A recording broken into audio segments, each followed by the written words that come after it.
Welcome back. All right, so today I talked about Minnesota. I also want to talk about Florida. I think these teams are in similar situations. First off, they both have logos based on wildlife. Secondly, they also have been waiting a long time for a breakthrough in the playoffs. These are both teams who've had very good regular seasons, but if the postseason is a disappointment, I do wonder how much momentum there will be going forward for these teams. And for Florida, it's interesting because their deadline cap space is not nothing, $3,845,014. Next season, a lot of their money's already spoken for. They have $4,491,666. They also don't have a first round pick this year or a second round pick. So Florida, right now, unlike Florida teams of the past, they're not parking dead money. They're not stockpiling draft picks. They don't need to. And this is a team that now is going to be a buyer at the deadline. Also, it is my one chance, I think, to use the Cobra Kai No Mercy, which means winning a game by 5 goals or more in one of these videos. They've done it 5 times. They've won by 5 or more goals, and they've had that happen to them once. So I went through the list twice. If I missed any, I apologize. But by my count, 5 times they've won by 5 or more goals, and 1 time they've lost by 5 or more goals. Florida's never out of a game. They're first in goals for in the NHL, but they're also 18th in goals against. So as they look to tighten things up after the deadline, it's going to come down to likely goaltending and defense. And there might be a weakness there. Now, I'm not necessarily saying that they need to make huge moves or anything, but there is some shoring up I think they need to do. Now, if we look since 1996, when they went to the Stanley Cup final wearing these beautiful jerseys, and it was an unexpected run by that team. 1997, they lost in the first round to the Rangers. 2000, they get back in the playoffs. They lost against the New Jersey Devils, first round. 2012, again in the first round, they lost against New Jersey. 2016, they lost in the first round, not to New Jersey, but to the Islanders. 2020, they lose in the qualifying round to the Islanders. And 2021, they lost in the first round to Tampa. So this is really a long time coming. The resurrection of the playoff team in Florida that they were in 1996. The 1996 team was a very hardworking team. They were not, filled with tons of goal-scoring talent, but they were the hardest working team in the NHL, and they got there through all the blood, sweat, and tears necessary, as well as some fantastic goaltending from John Van Beesbroek.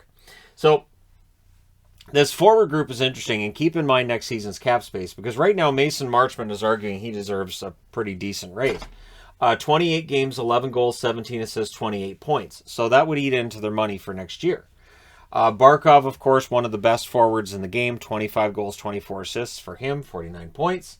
Carter Verhaeghe, a great pickup by the Florida Panthers, 16 goals, 24 assists for 40 points for Verhaeghe. Jonathan Huberdeau, 18 goals, 57 assists, 75 points. Absolutely ridiculous point totals being put up by Huberdeau, and a huge part of what's made Florida kind of an elite team this year, right? Sam Bennett, 23 goals, 9 assists, 32 points. You probably want a few more assists, but you're not going to be mad about the 23 goals. Anthony Duclair, 20 goals, 20 assists. Career year, I would say, for him. Then you get to the bottom 6 where they can still score. And this is the thing. Florida rolls 4 lines, and all 4 lines can hurt you. Frankie Petrano, who's missed some time, he's a UFA this summer as well. 8 goals, 7 assists, 15 points. I'd be kind of surprised if Petrano doesn't sign for maybe a little less than he'd make on the market, because I think he's fit in really well with the Panthers. Anton Lundell, 12 goals, 24 assists, 36 points. Now, I've seen some advanced stats disputes regarding how good he is defensively. I will only throw in that he's a rookie. He's a rookie. He's learning the North American game. He's playing a lot of time on the penalty kill. Is he going to make mistakes? Sure. He's a rookie, and therefore I still think he's going to be one of the better defensive forwards. He is learning from Barkov, who is one of the best, if not the best, defensive forward currently in the National Hockey League. And then you got Sam Reinhart, 18 goals, 32 assists for him. There's a ridiculous amount of talent in that top 9. This is a team that absolutely can just keep swarming you, because you shut down one line, then you have the other 2 to worry about. And then you've got Lomberg, 4 goals, 7 assists. Luostarinen, 8 goals, 7 assists.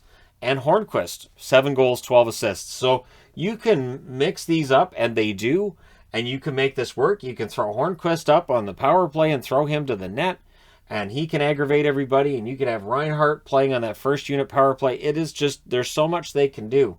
I do think their power play clicks at a little bit lower rate than I think they should. This is a power play that could very well be the best in the league. And so come playoff time, depending who they match up against, they could put up some excellent numbers. So Mackenzie Weegar, 6 goals, 20 assists, 32 points on the blue line, has had a fantastic year. Alongside Aaron Ekblad, 14 goals, 35 assists, 49 points. Aaron Ekblad, it is so hard to come up with the, like when you're talking about the Norris trophy race, it's hard to handicap who should be where. And I think there could be 10 guys who are in the running for the Norris.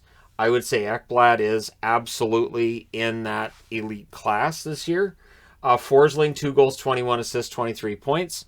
The best waiver wire pickup they have. Radko Gudas, 1 goal, 11 assists for him. He's been good. Lucas Carlson, 2 goals, 6 assists. He's a restricted free agent this summer. He's been excellent. I've liked Carlson a lot. And Brandon Montour, 5 goals, 15 assists. It's a very good depth chart. And Petteri Lindbaum, he clears waivers today, so now they can put him into their lineup, or they can put him in the AHL and then bring him up when they need him. There's some depth there. And then you get into the goaltending. So you got Bobrovsky, 26-6-3 with a .915 save percentage. Spencer Knight's supposed to be right here. Spencer Knight showed in the playoffs last year he could be very good. Spencer Knight at times this year has been very good.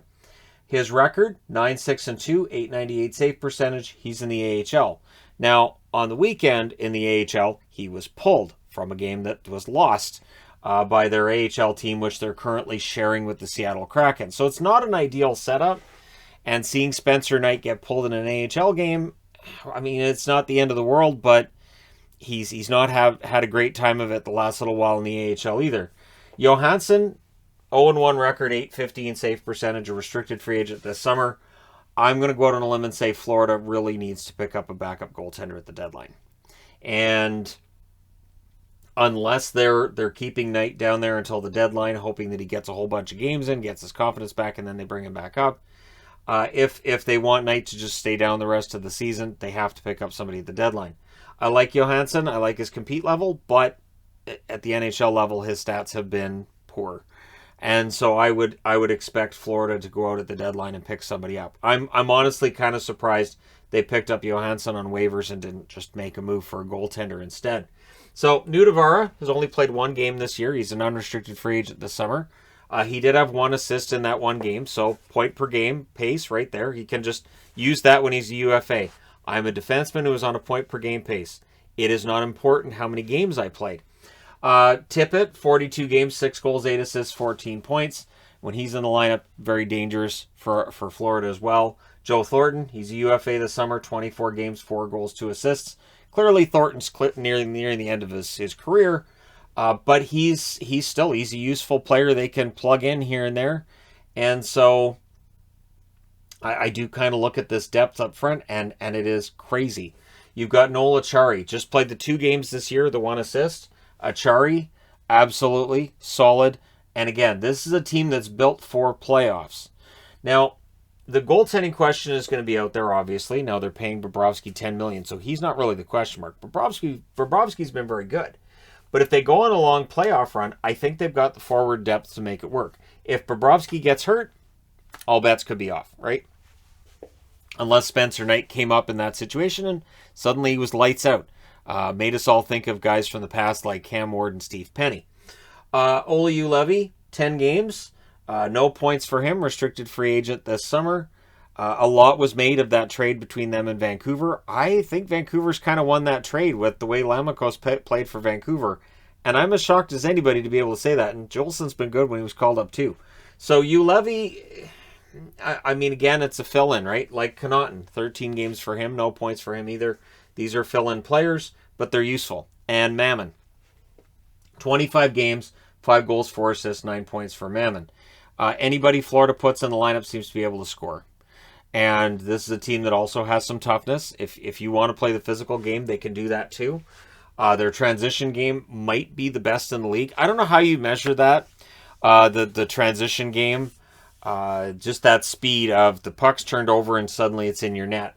And it feels like with Florida, they're that dangerous. So Florida's a team that can be asleep for the first 15 minutes of a game. They wake up for the final 5 minutes of a period. Maybe they're down 1-0 before that happens. And by the end of the period, it's 3-1 Florida. And then they roll, which I'm sure is really frustrating for opposition players, for opposing coaches. And I know it can be frustrating for a fan watching who's thinking, all right, so Boston's got, nope, never mind. And so that, right? And so that can be frustrating to watch. But for Florida, it makes them exciting. It means you can't turn their games off. The one caveat too with Florida is we always have that discussion with attendance, and I think we're going to have that discussion next season. And maybe what could really get the attendance brewing in Florida is if this team finally gets out of the first round. Create some excitement around this team maybe winning a Stanley Cup. I haven't seen seats filling up as much in Florida as I had expected when this team started winning. And I think this year, if they can go on a nice long run, fans will show up. Fans will always support a winner. And maybe the regular season is just not enough when you haven't been out of the first round since 1996. It's a very long time. So for them, this is a very important year. I think that anything less than, I would say, a Final Four appearance, they'll view as a disappointment. And anything less than a Stanley Cup will leave them coming back and saying our job is not yet finished. I think that the Florida, through most of their time, they've been either a bottom feeder or they've been mediocre, not quite good enough for the playoffs, kind of wishy-washy.